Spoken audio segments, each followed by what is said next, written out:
Pare-pareho po kaming walang lakad ngayong araw, kaya napagdesisyonan ko na ipagluto naman ang aking mag-iina.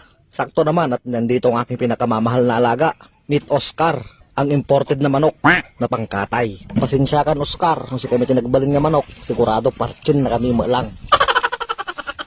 Pagkatapos ko po itong tinanggalan ng balahibo, kakatayin ko lang ito at ihihiwain sa maliliit na parte.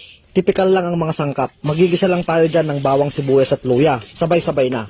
At kapag nag-golden brown na ang bawang, indikasyon yan na pwede nang ilagay ang manok. Optional lang ito pero naglalagay ako ng dahon ng laurel. Sunod ay lalagyan ko naman yan ng paminta. Isasangkot siya lang natin yan ng maayos hanggang sa maging golden brown at maging ganito lang itsura. Tsaka naman natin sasabawan para naman sa pagpapalambot sa karne ng manok. Naglalagay din ako ng tanglad, pampabango at pangtanggal na rin ng lansa.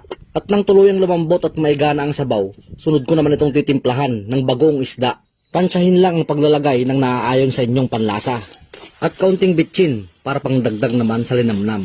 Ilalagay ko na rin itong dugo na may halong kaunting suka. Halo-haluin lang ng may kainaman ng magkaigina. Sunod ko naman itong lalagyan ng siling haba at siling almoranas syempre para pandagdag sipa ng anghang. Kaunting halo pa at ayan na nga, nagkatotoo na ang hula. Ihanda na ang isang kalderong kanin at pag ganitong pang-ulam, tsak mapapalaban ka talaga.